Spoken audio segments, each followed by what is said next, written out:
క్రీస్తునందు ప్రియమైన సహోదరి సహోదరులకు యేసుక్రీస్తు నామములో శుభములు. దేవుని యొక్క మహాకృప మీకు కలుగునుగాక.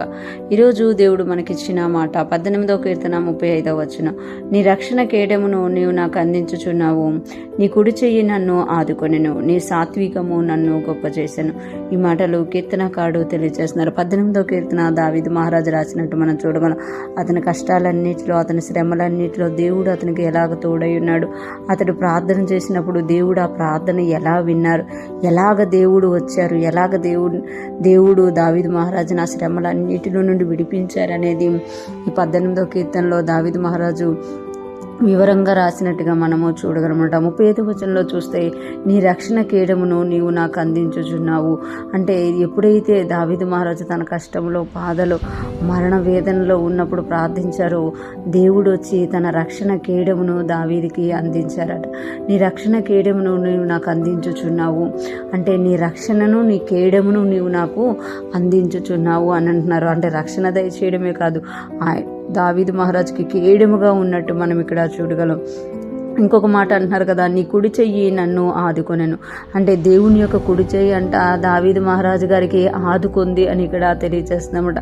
ఆయన కుడి చెయ్య, దేవుని యొక్క కుడి చెయ్య దావీదు మహారాజుని ఆదుకుందంట. ఇక్కడ చూస్తే దావీదు మహారాజు శ్రమలో ఉన్నప్పుడు, బాధలో ఉన్నప్పుడు, ప్రార్థించినప్పుడు దేవుడు తన మందిరంలో, తన ఆలయంలో ఆయన ప్రార్థన ఆలకించడమే కాకుండా ఆయన వెంటనే వచ్చి తన కుడి చెయ్యితో దావీదు మహారాజుని ఆదుకున్నాడు.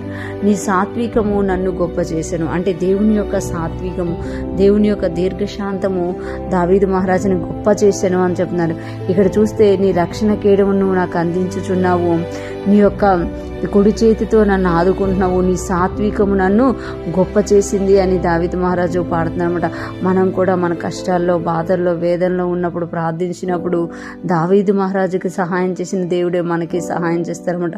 దావీదు మహారాజుని ఎలాగైతే దేవుడు తన రక్షణ కేడమును అందించారో, మనము ప్రార్థన చేసినప్పుడు మన కష్టాల్లో దేవుడు తన రక్షణ కేడమును మనకి అందిస్తారు. ఎప్పుడైతే దావీదు మహారాజుని దేవుడు ఆయన ప్రార్థించినప్పుడు ఆయన వచ్చి తన కుడి చేతితో ఆదుకున్నారో, మనల్ని కూడా దేవుడు అలాగే ఆదుకుంటారు. తన కుడి చేతితో మనల్ని ఆదుకొని తన సాత్వికంతో మనల్ని గొప్ప చేస్తారు. ఈరోజు ఫ్రెష్ మనం వింటున్న ప్రతి ఒక్కరూ జ్ఞాపకం చేసుకోవాలి. మనం ఎప్పుడైతే మన శ్రమలో, శోధనలో, బాధల్లో దేవునికి మొర పెడతామో ఆయన ఖచ్చితంగా మనల్ని ఆదుకునే దేవుడుగా ఉన్నారు, మనల్ని గొప్ప చేసే దేవుడుగా ఉన్నారు, మనకి రక్షణను, కేడమును అందించే దేవుడుగా ఉన్నారు. దావీదు మహారాజు అనుభవించి ఈ కీర్తన రాస్తున్నారు. మనం ఎప్పుడైతే దేవుని వైపు తిరుగుతామో మనకు కూడా, మనలో చాలా మందికి అనుభవాలు ఉంటాయన్నమాట. వాటన్నిటిని జ్ఞాపకం చేసుకొని దేవుని స్తుతిద్దాము.